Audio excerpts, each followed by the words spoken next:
Baik, selamat datang, selamat bergabung dalam mata kuliah Perpajakan Internasional. Hari ini kita masuk sesi yang ke-11. Silakan teman-teman untuk membuka materi yang sudah saya share ada di dalam e-learning berkaitan dengan topik kita hari ini, pertemuan ke-11. Nah, ini saya sudah download materinya, ya. Di sini kita akan melihat bagaimanakah penerapan perjanjian penghindaran pajak berganda atas penghasilan-penghasilan berikut ya. Penghasilan-penghasilan ini merupakan passive income ya, income atau passive income yang masuk dalam kategori perjanjian penghindaran pajak berganda. Kita lanjutkan langsung ke slide berikut. Adapun outline yang akan kita bahas dalam sesi kita hari ini, yang pertama itu adalah interaksi undang-undang pajak penghasilan dan juga perjanjian penghindaran pajak berganda. Lalu yang kedua, perlakuan perpajakan menurut Undang-Undang Pajak Penghasilan. Kemudian yang ketiga, perlakuan perpajakan menurut Perjanjian Penghindaran Pajak Berganda. Ya, kita mau melihat seperti apakah treatment yang akan dibuat atau treatment yang akan dijalankan berkaitan dengan undang-undang pajak penghasilan yang berlaku di satu negara atau tax treaty yang memang sudah diberlakukan di antara kedua negara tersebut. Ya, bila kita merunut lagi ke belakang, sebenarnya sesi kita pertemuan 9, 10, dan 11, bahkan 12 itu sebenarnya hampir berkaitan satu dengan yang lain, ya, saling berinteraksi satu dengan yang lain karena ada keterkaitan. Nah, kita lanjutkan ya, seperti apakah interaksi Undang-Undang PPH dan juga Perjanjian Penghindaran Pajak Berganda. Ya, teman-teman silakan kita lihat pada diagram alir berikut. Ya, di sini diawali ya, pertama kita akan melakukan start, ya, start melakukan identifikasi transaksi internasional. Kita mau mendefinisikan terlebih dahulu ya, transaksi internasionalnya itu apa? Subjek dan objek pajaknya itu apa? Subjek berarti melekat kepada orangnya, objek berarti melekat kepada penghasilannya. Ya, subjek melekat kepada misalnya warga negara asing tertentu. Objek berarti penghasilan yang diterima oleh warga negara asing tersebut. Nah, jadi melakukan identifikasi transaksi internasional seperti subjek dan objek pajak. Setelah kita sudah tentukan warga negara yang menerima penghasilan dan jenis penghasilannya itu apa, kita akan menentukan perlakuan pajak menurut Undang-Undang PPH. Ya, kita tentukan dulu, kalau di Undang-Undang Pajak Domestik kita itu akan berlaku seperti apa. Ya, kita akan menentukan perlakuan pajak menurut Undang-Undang PPH. Apakah ada PPH yang terutang? Ya, setelah kita udah dapatkan penghasilannya itu apa? Ternyata penghasilannya itu berupa penghasilan final. Oh, kalau penghasilan final berarti bukan kena PPh 26 melainkan langsung kena PPh final. Oh, ternyata ada PPh terutang. Oke, kalau ada PPh terutang berarti kita naik ke atas. Iya jawabannya. Kalau nggak ada PPh yang terutang, ya udah kita stop di sini. Ya, misalnya kayak pembelian barang ya, kalau PPh kan pajak penghasilan ya atas jasanya kan. Tapi kalau misalnya ada warga negara asing membeli barang-barang, ya misalnya hanya souvenir atau cindera mata kan berupa barang kecil kan, berarti tidak ada pajaknya. Nah itu kalau nggak ada PPh terutang ya berarti berhenti sampai di sini. Oh, sampai di sini. Tapi kalau ternyata ada pajaknya, nah kita naik ke atas. Ternyata ada Pak PPh terutangnya, oke. Ya, pada saat kita lihat, kita telusuri, ada PPh terutangnya, P3B diterapkan ataukah tidak? Ya, perjanjian penghindaran pajak bergandanya diterapkan atau tidak? Ya, kalau misalnya ya, P3B tersebut, tax treaty tersebut ada konflik nggak dengan undang-undang pajak domestik kita? Ya, Kalau misalnya tidak ada konflik dengan undang-undang pajak domestik, misalnya antara PPh pasal 26 dengan Undang-Undang Nomor 36 Tahun 2008 punya Indonesia. Kalau nggak ada konflik, perlakuan pajak menurut Undang-Undang PPh jalan terus. Tapi kalau ternyata ada konflik antara tax treaty dengan Undang-Undang Pajak Penghasilan, maka kita menuju ke bawah. Ya, ketentuan P3B berlaku untuk hal yang berkonflik. Ya, kita akan menentukan perjanjian penghindaran pajak berganda berlaku untuk hal-hal yang berkonflik. Nah, hal lain yang tidak berkonflik dengan P3B, Undang-Undang PPh-nya akan jalan terus. Ya, jadi ketentuan perjanjian penghindaran pajak berganda ini nantinya akan berlaku untuk hal-hal yang berkonflik. Kalau memang tidak ada yang berkonflik dengan P3B, berarti undang-undang pajak penghasilannya akan jalan. Lanjut. Interaksi undang-undang pajak penghasilan dan perjanjian penghindaran pajak berganda. Ya, kita di sini nih, kalau misalnya P3B diterapkan, lalu apabila P3B dapat diterapkan apabila Indonesia memiliki P3B dengan negara residen. Ya. Perjanjian penghindaran pajak berganda ini,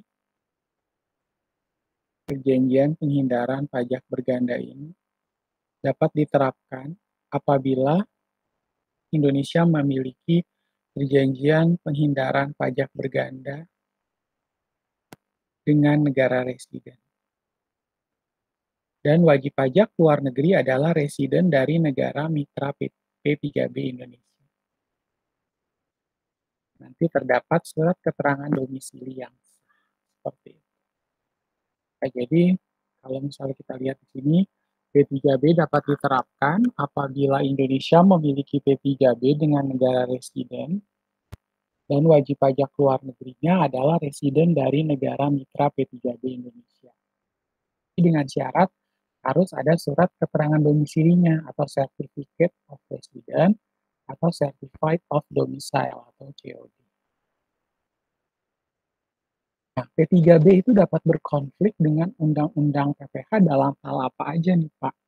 Ya, pertama kita akan lihat ya, P3B itu dapat berkonflik dengan Undang-Undang Pajak Penghasilan dalam hal seperti satu, status subjek pajak dalam negeri. Ya, status subjek pajak dalam negerinya tuh apa? Kemudian ya, statusnya bisa saja kawin atau tidak kawin atau misalnya warga negara asing menikah dengan warga negara Indonesia, atau warga negara Indonesia yang memilih tinggal di luar dan memilih menikah dengan warga negara asing, kan itu bisa lihat dari sana. Kemudian statusnya itu juga bisa masuk dalam kategori pisah harta, dan kemudian bercerai, dan lain sebagainya.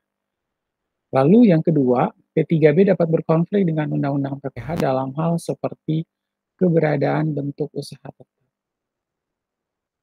Ya, seperti apakah keberadaan bentuk usaha? Lalu yang ketiga adalah hak pemajakan. Siapa sih yang berhak untuk harus berhak melakukan pemajakan? Negara kita apa negara dia? Lalu besarnya penghasilan atau tax base. Ya, tax base itu kayak dasar pengenaan pajak maksudnya ya. Misalnya dasar pengenaan pajaknya adalah 10 juta. Berarti kita akan menggunakan 10 juta itu dikali dengan tarif PPh pasal 26 20%.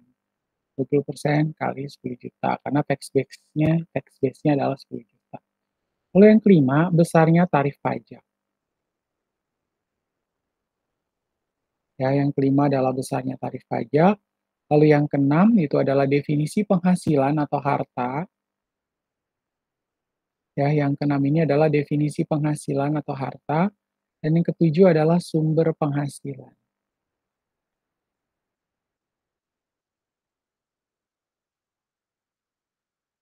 Ya, ketujuh adalah sumber penghasilan.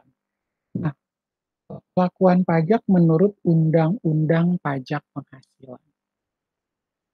Ya, yang pertama itu adalah pengertian dividen. bunga dan royalti, kemudian pemajakan atas inbound income, apakah itu inbound income, lalu pemajakan atas outbound income, ya seperti apa itu outbound income, dan saat terutang. Nah, model P3B ya, model perjanjian penghindaran pajak berganda, mengatur bahwa penghasilan yang diperoleh penduduk dari suatu negara atau negara domisili dari harta tidak bergerak, termasuk penghasilan dari pertanian atau kehutanan yang berada di negara lainnya, dapat dikenakan pajak di negara lainnya tersebut atau negara sumber. Jadi hak pemajakan atas penghasilan dari harta tidak bergerak diberikan di negara sumber.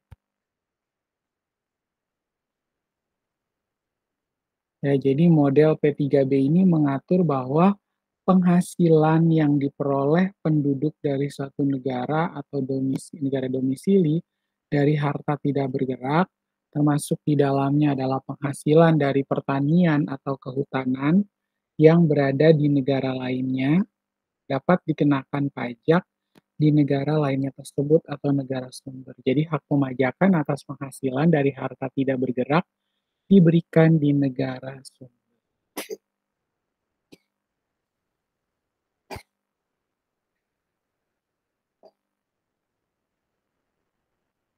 Ya, seperti itu. Jadi kalau misalnya mendapatkan adanya penghasilan dari harta tidak bergerak di negara sumber, katakanlah dia punya apartemen di Indonesia, ada warga negara asing punya apartemen di Indonesia. Nah, di Indonesia yang berhak melakukan pengenaan pemajakan. Nah, PPh berapa, Pak? PPh final ya. PPh final itu ada biaya perolehan hak atas tanah dan bangunan dan juga sewa tanah dan atau bangunan. BPHTB-nya adalah 5%, lalu untuk sewa tanah dan atau bangunannya adalah 10%. Lalu sifat hak pemajakan model P3B. Ya, untuk harta tidak bergerak adalah hak pemajakan penuh atau exclusively taxing rights. Jadi untuk harta yang tidak bergerak adalah hak pemajakan penuh atau exclusively taxing right. Dengan hak pemajakan penuh, suatu negara diberikan hak pemajakan sepenuhnya atas suatu penghasilan. Ya, jadi ada warga negara asing, dia menerima penghasilan di negara kita. Nah, Indonesia ini berhak untuk mengenakan hak pemajakan sepenuhnya atas suatu penghasilan. Ya, jadi tarif pajak yang diterapkan sepenuhnya itu sesuai ketentuan undang-undang domestik di negara tersebut. Jadi tarif pajak yang nantinya diterapkan sepenuhnya itu sesuai dengan ketentuan undang-undang domestik di negara tersebut. Kita akan lihat ya ilustrasi berikut ini. Nah, di sini ada Mr. Felix ya. Mr. Felix ada di negara X. Lalu dia ada interaksi dengan Indonesia. Nah, di sini Mr. Felix itu ternyata dapat mengenakan pajak tanpa pembatasan sesuai ketentuan undang-undang domestik. Ya, di situ ada ilustrasinya, ada tanah dan atau bangunan. Ini belum terlalu jelas ya, apakah Mr. Felix itu punya tanah dan atau bangunan, atau dia menyewa bangunan tersebut, lalu dikenakan pengenaan pajak atas sewa tanah dan atau bangunan. Misalnya kalau bangunan tersebut ya, misalnya PT ABC ini punya bangunan berupa apartemen, lalu Mr. Felix itu sewa apartemen tersebut, berarti PT ABC berhak untuk melakukan pemotongan PPh final sebesar 10% atas sewa tanah dan atau bangunan yang dilakukan oleh Mr. Felix ya. Jadi contoh kasusnya belum terlalu jelas, kita harus lihat lebih detail ya, dia sebenarnya maksudnya bagaimana. Nah, di sini ada ilustrasinya ya, gambarannya. Mr. Felix seorang penduduk negara X, di mana Indonesia dan negara X telah memiliki P3B. Pada suatu waktu, ya, menerima penghasilan dari sewa tanah dan atau bangunan. ya pada suatu waktu menerima penghasilan dari sewa tanah dan bangunan yang terletak di Indonesia dari PT ABC. Jadi si Mister Felix ini ternyata dia terima penghasilan dari sewa tanah dan bangunan yang terletak di Indonesia dari PT ABC sebesar 20 juta rupiah. Nah, dalam kasus ini penghasilan Mister Felix dapat dipajaki di Indonesia sesuai dengan ketentuan yang berlaku di Indonesia. Ya, di mana PT ABC memotong PPh pasal 4 ayat 2 atas sewa, penghasilan sewa sebesar 10% ya. Jadi ini seperti yang tadi sudah saya gambarkan bahwa ternyata memang betul Mister Felix itu sewa tanah dan bangunan punyanya PT ABC. Jadi si PT ABC berhak untuk memotong PPh final sebesar 10% penghasilan atas sewa. 10% dikali dengan 20 juta, 2 juta lah yang harus dipotong pajak dan disetorkan ke negara oleh PT ABC. Jelas ya teman-teman ya.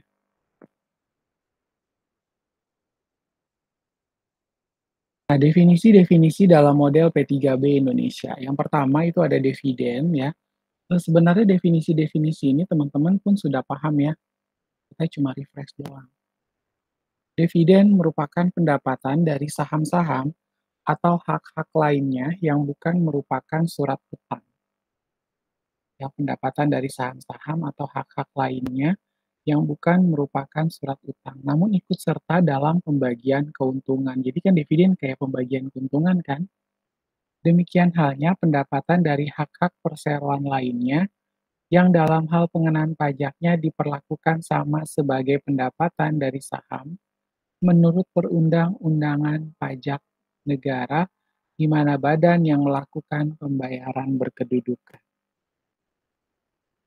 Ya, jadi adanya pendapatan dari saham-saham atau hak-hak lainnya yang bukan merupakan surat utang ya, ini bukan obligasi melainkan adalah dari saham. Namun ikut serta dalam pembagian keuntungan. Nah, demikian halnya pendapatan dari hak-hak perseroan lainnya yang dalam hal pengenaan pajaknya diperlakukan sama sebagai pendapatan dari saham menurut perundang-undangan pajak negara di mana badan yang melakukan pembayaran berkedudukan.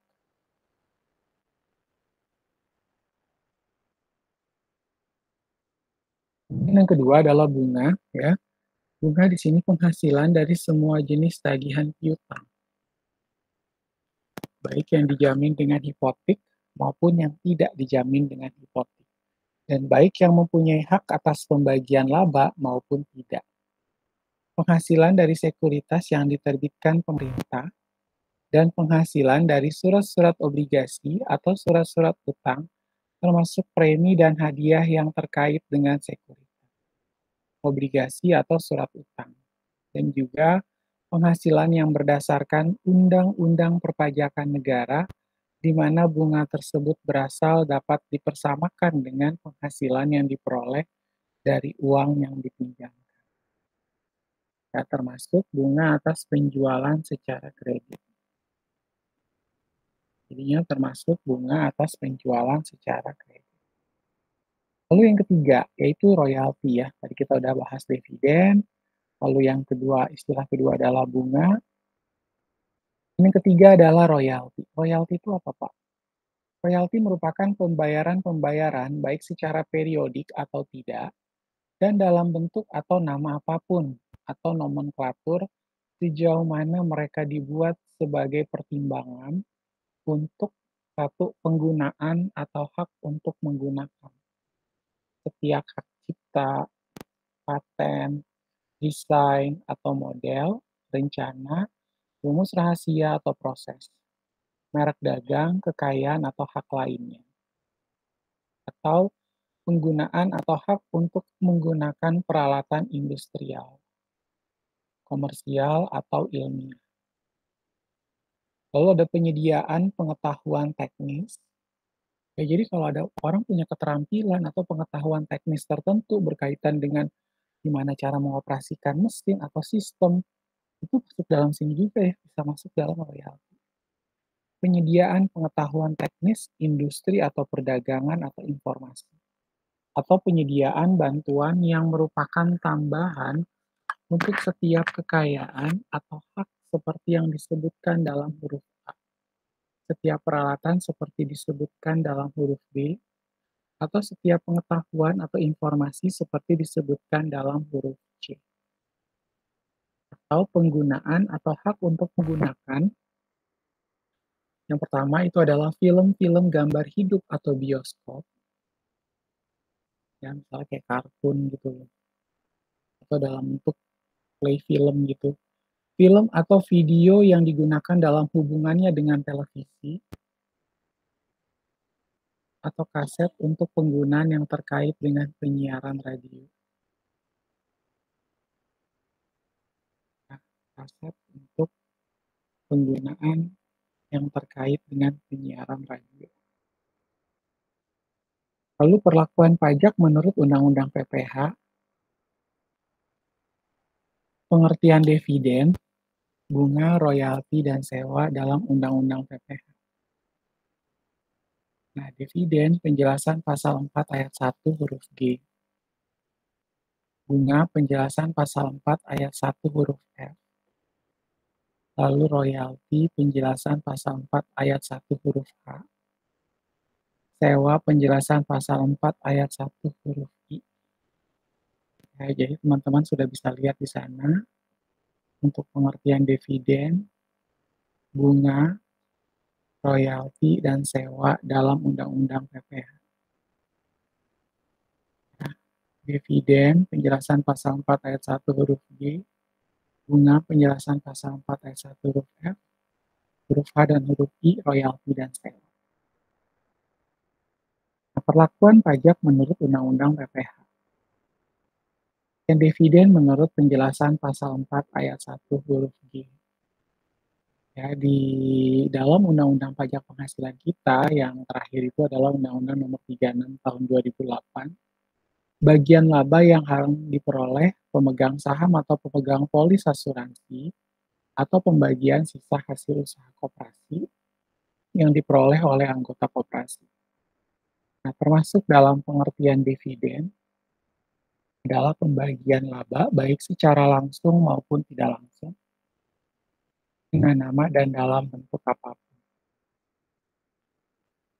Lalu yang masuk dalam kategori dividen berikutnya, pembayaran kembali karena likuidasi yang melebihi jumlah modal yang disetor. Ya, pembayaran kembali karena likuidasi yang melebihi jumlah modal yang disetor. Lalu ada pemberian saham bonus yang dilakukan tanpa penyetoran, termasuk saham bonus yang berasal dari kapitalisasi agio saham. Ya, jadi adanya pemberian saham bonus yang dilakukan tanpa penyetoran, termasuk saham bonus yang berasal dari kapitalisasi agio saham. Lalu ada pembagian laba dalam bentuk saham, tambahan modal yang dilakukan tanpa penyetoran. Lalu perlakuan pajak menurut Undang-Undang PPH berikutnya, pengertian dividen menurut penjelasan pasal 4 ayat 1 huruf I. Masih ya, yang membahas tentang dividen, pembayaran kembali seluruhnya atau sebagian dari modal yang disetorkan jika dalam tahun-tahun yang lampau diperoleh keuntungan, kecuali jika pembayaran kembali itu adalah akibat dari pengecilan modal dasar atau statuter yang dilakukan secara sah. Lalu pembayaran sehubungan dengan tanda-tanda laba, termasuk yang diterima sebagai penebusan tanda-tanda laba tersebut. Lalu ada bagian laba sehubungan dengan pemilikan obligasi, bagian laba yang diterima oleh pemegang polis, jumlah yang melebihi jumlah setoran sahamnya yang diterima atau diperoleh pemegang saham karena pembelian kembali saham-saham oleh perseroan yang bersangkutan. Lalu, seperti apakah pengertian dividen menurut penjelasan pasal 4 ayat 1 huruf B? Dalam pengertian dividen adalah pengeluaran perusahaan untuk keperluan pribadi pemegang saham yang dibebankan sebagai biaya perusahaan. Lalu pembagian berupa sisa hasil usaha kepada anggota koperasi.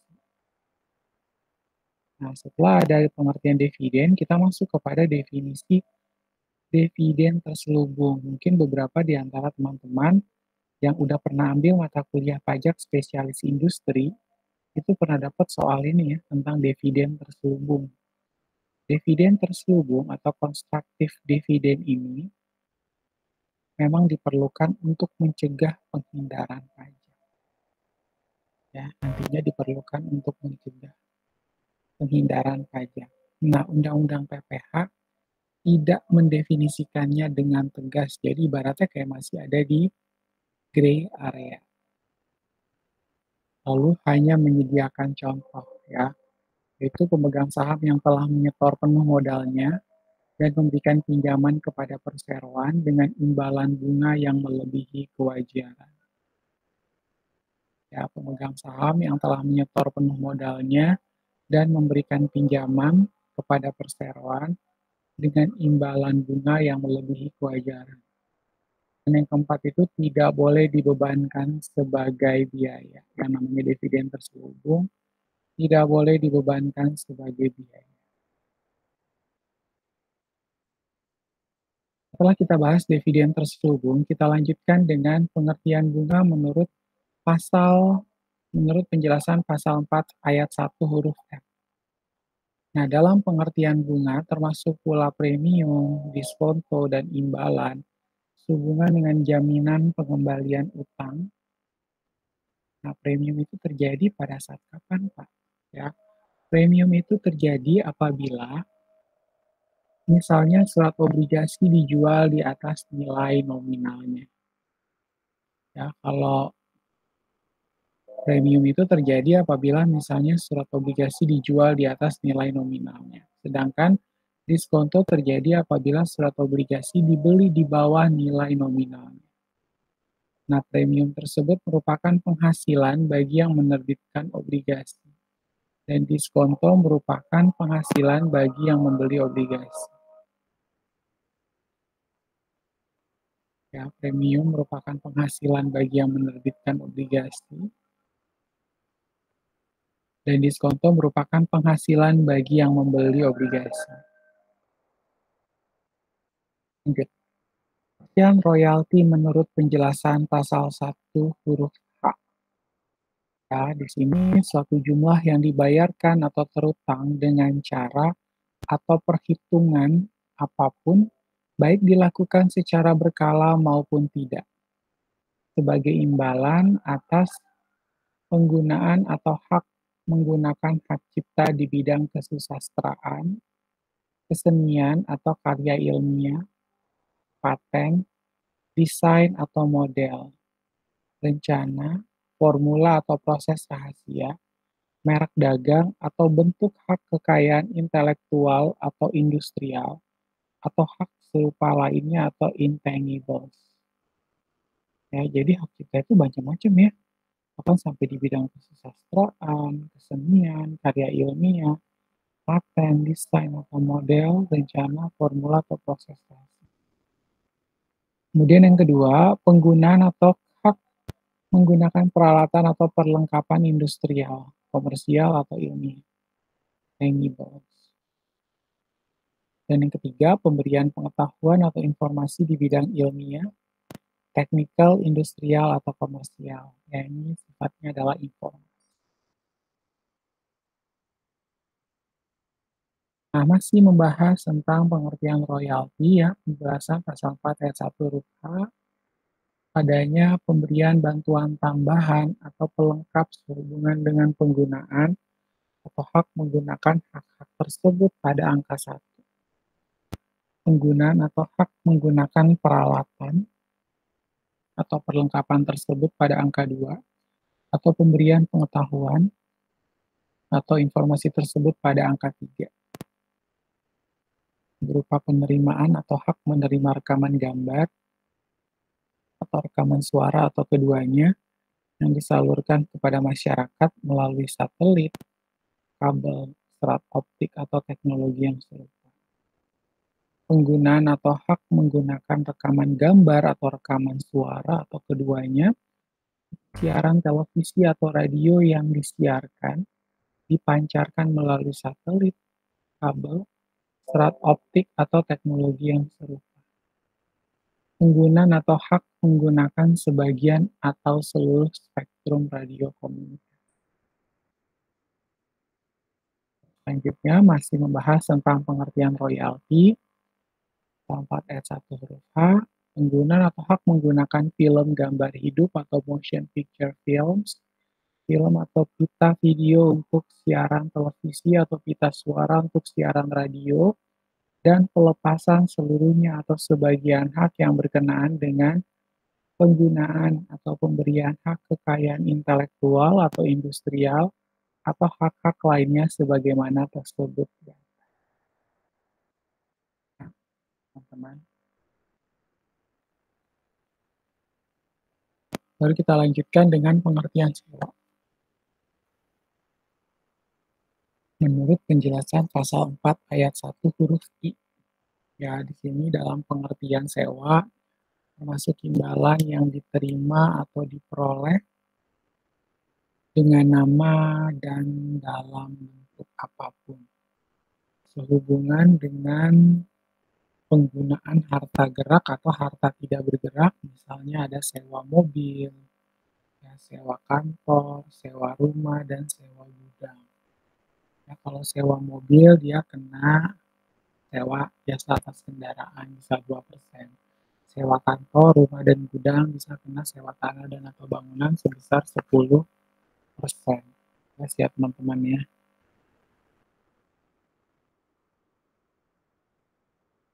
Nah, di sini adalah pemajakan atas inbound income beserta dengan aturan-aturannya.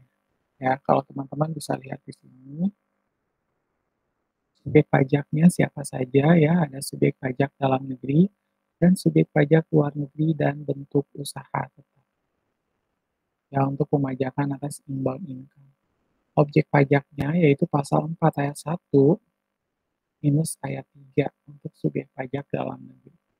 Untuk subjek pajak luar negeri dan BUT pasal 5 ayat 1 A, B, dan C. Untuk menghitung pajak, untuk subjek pajak dalam negeri pasal 16 ayat 1, 2, dan 4.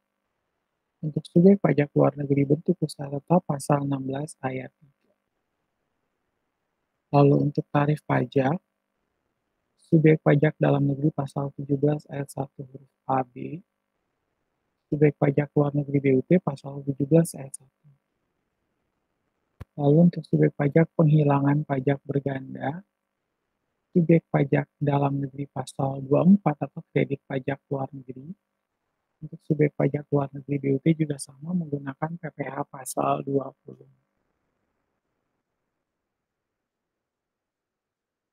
Kita akan lihat ya, seperti apakah inbound income itu kayak gimana. Ini kita melihat adanya interaksi antara dua PT. Yang satu ada di Indonesia, dan yang satunya adalah ada di luar negeri.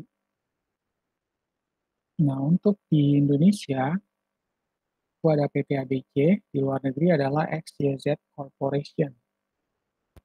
Nah, di situ PT ABC diasumsikan tidak memiliki penghasilan dari Indonesia.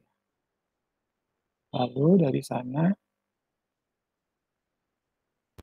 antara Indonesia PT ABC dan XYZ Corporation, ada bunga 500 juta rupiah, dan pajak di luar negeri adalah 15%. Itu berarti 75 juta rupiah. Nah, untuk pemajakan atas inbound income, subjek pajaknya adalah PT ABC sebagai subjek pajak dalam negeri. Ya, untuk pemajakan atas inbound income ini, subjek pajaknya adalah PT ABC sebagai subjek pajak dalam negeri. Objek pajaknya adalah 500 juta, pendapatan bunganya, lalu tidak ada pengurang, sehingga besar penghasilan kena pajak adalah 500 juta rupiah. Dan lanjut ada PPh terutang sebesar 125 juta.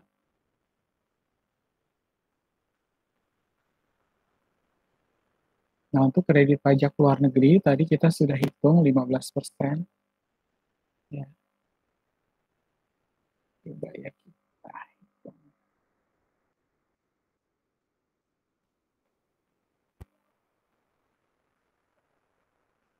Ya, kita lihat terlebih dahulu. Gede. 0,15 dikali dengan 500 juta itu adalah 75 juta ya. 500 juta dikali dengan pajak di luar negeri 15% adalah 75 juta. Sehingga untuk PPh terutangnya 125 juta dikurangi dengan pajak di luar negeri 75 sama dengan adalah 50 juta. Sehingga pajak penghasilan di Indonesia-nya sebesar 50 juta rupiah. 125 juta dikurangi 75 juta sama dengan 50 juta. Catatan, negara sumber memiliki hak prioritas atas penghasilan yang bersumber di negaranya. Ya, negara sumber ini memiliki hak prioritas atas penghasilan yang bersumber di negaranya. Di Indonesia, sebagai negara domisili hanya menikmati residu pajak sebesar 25% kurang 15% kali 500 juta. 50 juta. Jadi si Indonesia itu yang mana di Indonesia ini sebagai PT ABC ya, sebagai negara domisili hanya menikmati residu pajak sebesar 25 kurang 15% kali 500 juta.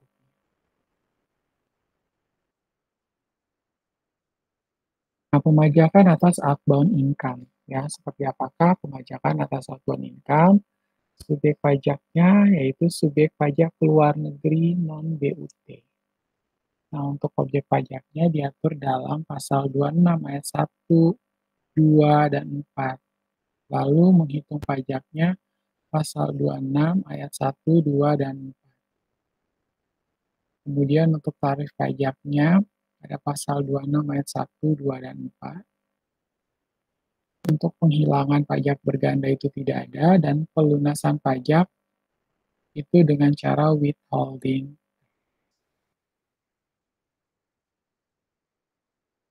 Ini ilustrasi berikutnya untuk menggambarkan outbound income.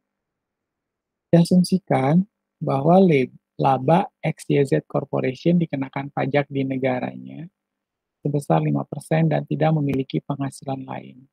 Nah, sistem kredit pajak di luar negeri sama dengan di Indonesia. Ya, jadi laba XYZ Corp ini dikenakan pajak di negaranya sebesar 5% dan tidak memiliki penghasilan lain. Mana sistem kredit pajak luar negeri di luar negeri sama dengan di Indonesia. Nah, pemajakan atas outbound income subjek pajak XYZ Corp, objek pajak sebesar 500 juta rupiah berupa pendapatan atas bunga tadi ya. PPh 20% kali 500 juta adalah 100 juta rupiah, benar ya? 0,2 dikali dengan 500 juta sama dengan 100 juta rupiah. Nah, pemajakan bagi XYZ di luar negeri, objek pajaknya 500 juta, kemudian PPh 5%-nya adalah 25 juta. 0,05 dikali dengan 500 juta.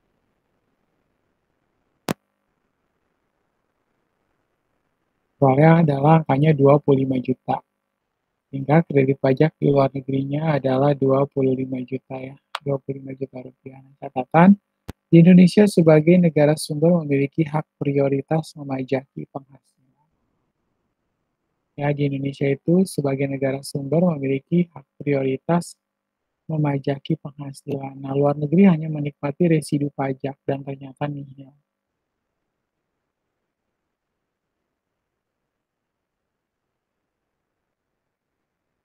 Ya, luar negeri itu hanya menikmati residu pajaknya dan ternyata nihil. Perlakuan pajak menurut Undang-Undang PPH. Ya, perlakuan pajak menurut Undang-Undang PPH, objek pajak outbound income ya. Di situ teman-teman bisa lihat pasal 26 ayat 1 ya 20% dari jumlah bruto untuk dividen, bunga termasuk premium, diskonto dan imbalan sehubungan dengan jaminan pengembalian utang. Lalu royalti, sewa, dan penghasilan lain sehubungan dengan penggunaan harta. Lalu ada imbalan sehubungan dengan jasa, pekerjaan, dan kegiatan, hadiah dan penghargaan, pensiun dan pembayaran berkala lainnya, premi swap dan transaksi lindung nilai lainnya, dan atau keuntungan karena pembebasan utang. Pasal 26 ayat 1. Pasal 26 ayat 2-nya, penghasilan dari penjualan atau pengalihan harta di Indonesia, kecuali yang diatur dalam pasal 4 ayat 2 dan Keputusan Menteri Keuangan 434 garing KMK 0399 dan PMK 82 garing PMK 03 2009. Ya, premi asuransi yang dibayarkan kepada perusahaan asuransi luar negeri ada di Keputusan Menteri Keuangan 624 KMK 03 1994. Itu 20% dari jumlahnya. Ya, untuk pasal 26 ayat 4, range profit, ada di PMK 257 garing PMK 03 2008, yaitu 20% dari laba setelah pajak penghasilan. Pelakuan pajak menurut Undang-Undang PPH. Saat terutang, pasal 4 ayat 1. Ya, kita kadang kalau mau melihat ya atau menalar, kapan sih sebenarnya penghasilan itu terutang. Terutang pajak kan kita mesti lihat yang mana terjadi lebih dahulu ya. Saat diterima atau diperoleh, atau saat dibayarkan, atau seperti apa. Ya kan?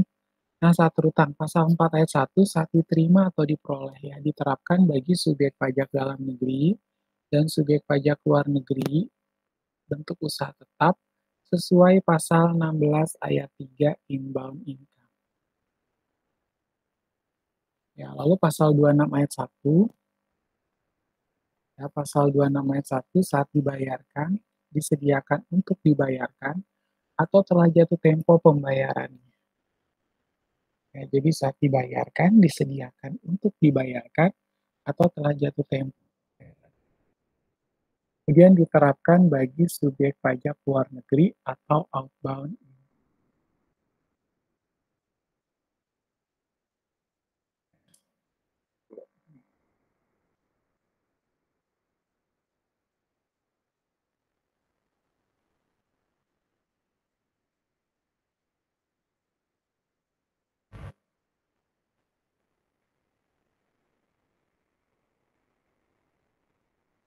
Kemudian perlakuan pajak menurut Undang-Undang PPH. Nah, di sana itu pengertian disediakan untuk dibayarkan. Ya, tidak terdapat penjelasan dalam Undang-Undang PPH ya. Karena kalau ada nih di dalam Undang-Undang Pajak Penghasilan itu ada keterangan disediakan untuk dibayarkan, tapi penjelasannya itu tidak terlalu jelas. Ya, jadi kayak ya, kayak berada di dalam gray area lagi ya, berada pada wilayah abu-abu di mana wajib pajak agak kesulitan untuk mendefinisikan. Ya, jadi pengertian disediakan untuk dibayarkan, tidak terdapat penjelasan dalam Undang-Undang Pajak Penghasilan. Diterapkan untuk setiap jenis penghasilan atau khusus untuk dividen. Nah, referensinya ada di Surat Edaran 12 garing PJ 43 garing 93 tentang PPH pasal 23 atau pasal 26 atas pembayaran dividen atau bagian keuntungan dari perseroan dalam negeri.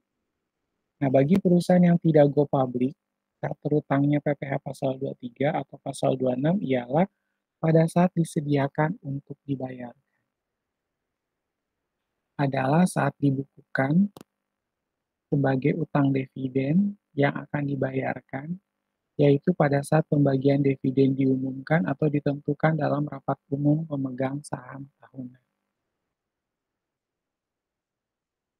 Dan berikutnya, perlakuan pajak menurut Perjanjian Penghindaran Pajak Berganda.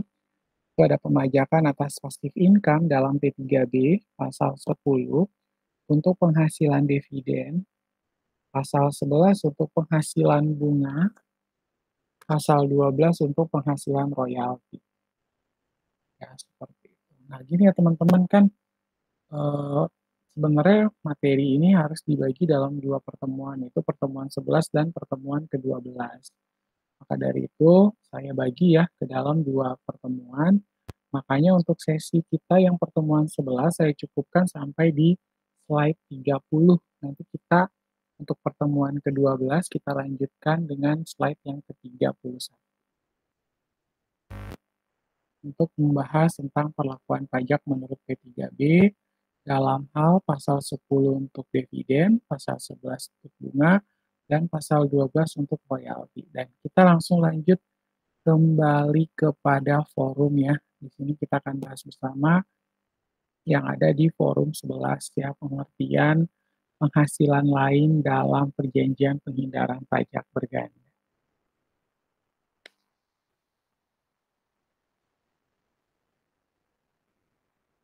Nah, sebagaimana tulisan terdahulu tentang subjek pajak dalam negeri orang pribadi warga negara asing, dijelaskan bahwasanya atas penghasilan yang diperoleh baik dari dalam maupun dari negara asalnya akan dikenakan pajak di Indonesia atau worldwide income.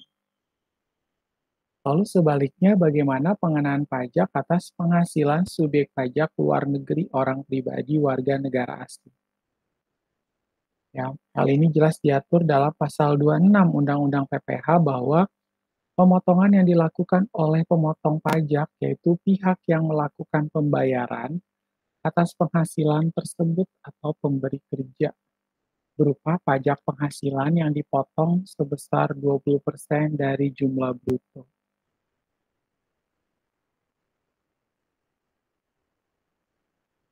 Ya, berupa pajak penghasilan yang dipotong sebesar 20% dari jumlah bruto. Adapun penghasilan yang menjadi objek pemotongan PPh pasal 26 adalah sebagai berikut. Ya, penghasilan yang menjadi objek pemotongan PPh pasal 26. Pertama adalah dividen, kedua adalah bunga termasuk premium, diskonto, dan imbalan, sehubungan dengan jaminan pengembalian utang, royalti, sewa, dan penghasilan lain, hubungan dengan penggunaan harta, imbalan sehubungan dengan jasa, pekerjaan, dan kegiatan, hadiah dan penghargaan, pensiun dan pembayaran berkala lainnya, premi swap, dan transaksi lindung nilai lainnya. Lalu ada keuntungan karena pembebasan utang. Nah, pajak yang dipotong tersebut bersifat final. Ya, subjek pajak luar negeri orang pribadi warga negara asing tidak memiliki kewajiban tidak punya kewajiban memiliki nomor pokok wajib pajak dan tidak punya kewajiban melaporkan surat pemberitahuan. Nah, dalam hal subjek pajak luar negeri orang pribadi, warga negara asing memiliki surat keterangan domisili atau SKD dari negara mitra P3B, maka dikenakan tarif sesuai dengan penghindaran pajak berganda. Nah, perjanjian penghindaran pajak berganda adalah berbicara tentang hak pemajakan suatu negara yang melekat kepada siapa yang berhak untuk mengenakan pajak. Ya, jadi perjanjian penghindaran pajak berganda ini adalah berbicara tentang hak pemajakan suatu negara. Nah, hak pemajakan dalam P3B untuk menghindari adanya pengenaan pajak lebih dari satu kali atas objek yang sama, maka perlu digolongkan dan penentuan hak suatu negara dalam memajaki objek tersebut.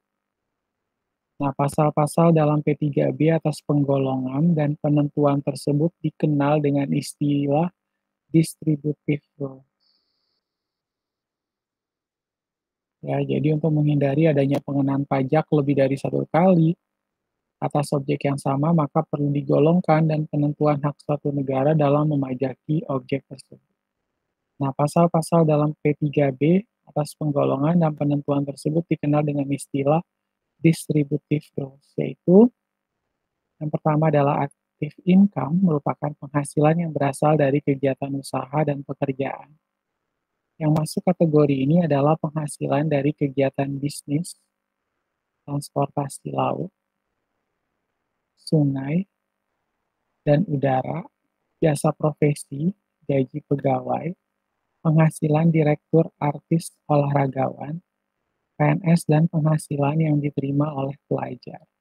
Itu adalah active income.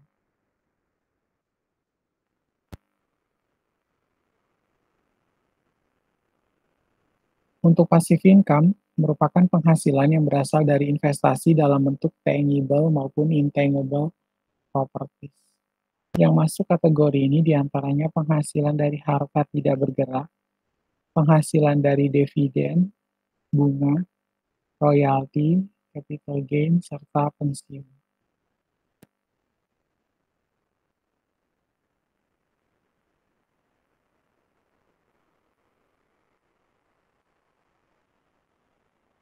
Lalu ada other income, merupakan pengaturan penghasilan yang tidak dapat digolongkan berdasarkan penggolongan tersebut di atas. Ya, jadi dia di luar aktif maupun pasif income. Ya, jadi other income ini merupakan pengaturan penghasilan yang tidak dapat digolongkan berdasarkan penggolongan tersebut di atas. Nah, atas distributive rules di atas hak pemajakannya adalah sepenuhnya diberikan kepada salah satu negara. Umumnya kepada negara di mana subjek pajak tersebut terdaftar sebagai subjek pajak dalam negeri atau resident state. Ya, dibagi antara negara domisili atau resident state dan negara sumber penghasilan atau source state.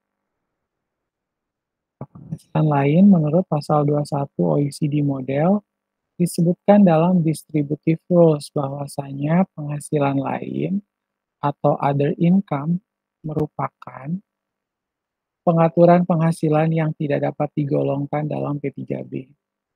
Diatur dalam pasal 21 Treaty Indonesia dengan Jepang pasal 22, yaitu yang tidak dapat diidentifikasikan secara spesifik. Dibuatkan dalam satu pasal, yaitu pasal 21, artinya pentingnya penghasilan lain dalam P3B.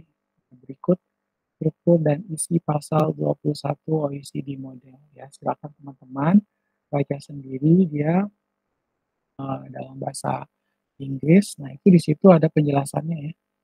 Di dalam ayat yang pertama ya, kita langsung lihat bahasa Indonesianya saja, menegaskan bahwa penghasilan lain yang diperoleh subjek pajak dalam negeri dari negara perjanjian penghindaran pajak berganda yang tidak dicakup dalam pasal-pasal lain, pasal 6 sampai dengan 20, dalam P3B dikenakan pajak atau shall be taxable only di negara domisili.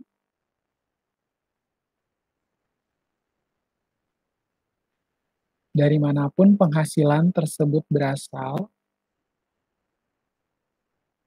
sementara ayat 2 berbicara tentang pengecualian atas prinsip yang umum yang dianut dalam pasal 21 OECD model. Ruang lingkup penghasilan lain pasal 21 OECD model ya, ada ruang lingkup penghasilan lain dalam pasal ini tidak hanya mencakup penghasilan yang bersumber di negara yang mengadakan P3B, namun juga memperluas ke penghasilan yang bersumber dari luar negara yang mengadakan P3B atau negara ketiga. Artinya, pasal 21 OECD model ini tidak hanya mencakup penghasilan yang tidak secara tegas diatur dalam pasal-pasal substantif lainnya, tapi juga penghasilan dari sumber yang tidak secara tegas disebutkan. Berdasarkan hal ini, jika ada penghasilan tertentu yang menurut identifikasi penghasilan lain diterima oleh subjek pajak dalam negeri dari negara domisili, dan penghasilan itu tidak diketahui sumbernya dari mana, maka ketentuan yang berlaku adalah pasal ini. Nah, penghasilan yang masuk dalam kategori penghasilan dari sumber yang tidak secara tegas disebutkan yaitu sebagai berikut. Penghasilan dari negara ketiga yang diterima oleh subjek pajak yang mempunyai status ganda kewarganegaraan atau dual resident. Ya, jadi ini penghasilan dari sumber yang tidak secara tegas disebutkan. Jadi penghasilan dari negara ketiga yang diterima oleh subjek pajak yang mempunyai status ganda kewarganegaraan. Lalu yang kedua, penghasilan dari harta tidak bergerak yang terletak di negara domisili atau di negara ketiga. Lalu penghasilan yang muncul di negara domisili yang penghasilan tersebut memiliki hubungan efektif dengan BUP yang berbeda di negara sumber. Lalu penghasilan yang penerima dan pembayarannya adalah subjek pajak dalam negeri di negara yang sama. Penghasilan lain terkait bentuk usaha tetap. Dalam ayat 2 mengatur apabila penghasilan lain mempunyai hubungan efektif atau effectively connected dengan bentuk usaha tetap, pasal 7 yang diberlakukan. Pasal 21 ayat 2 tidak dapat diterapkan dalam kondisi apabila penghasilan selain penghasilan dari harta tidak bergerak, lalu diterima oleh penerima penghasilan yang merupakan subjek pajak dalam negeri dari negara yang mengadakan perjanjian atau negara domisili. Lalu subjek pajak dalam negeri tersebut menjalankan kegiatan usaha di negara lainnya atau negara sumber melalui bentuk usaha tetap yang terletak di negara sumber. Dan penghasilan yang dibayarkan kepada subjek pajak dalam negeri tersebut mempunyai hubungan efektif dengan BUT di negara sumber.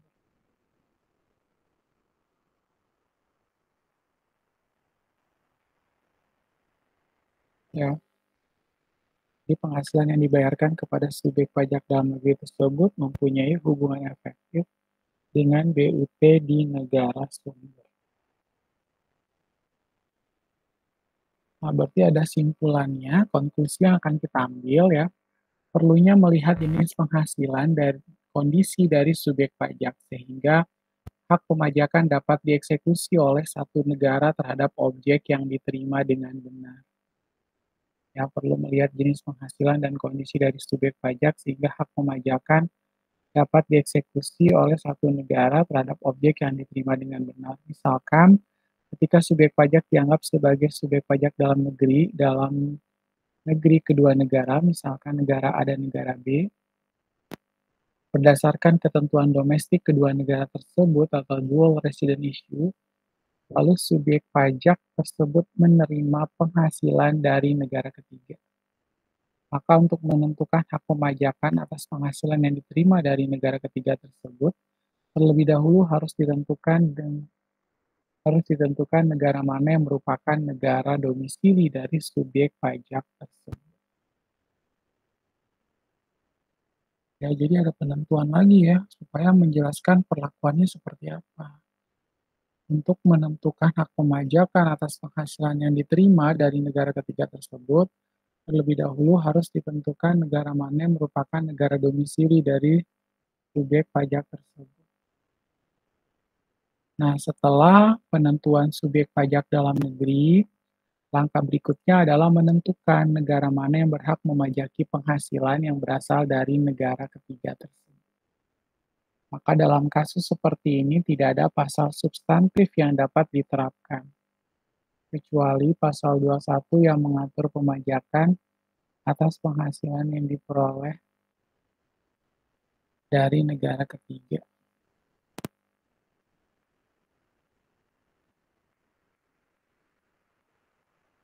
Ya,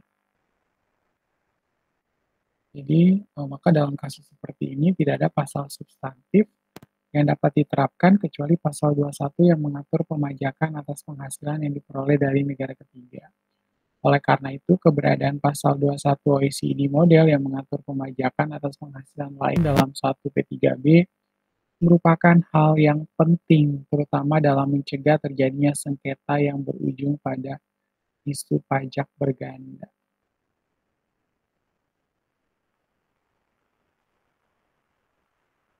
Ya, jadinya, eee, ketika kita menghadapi hal tersebut, kita udah tahu apa yang harus dikecualikan ya, dan pada dari itu keberadaan pasal 21 OECD ini model yang mengatur pemajakan atas penghasilan lain dalam satu P3B merupakan hal yang penting, terutama dalam mencegah terjadinya sengketa yang nanti berujung pada isu pajak berganda.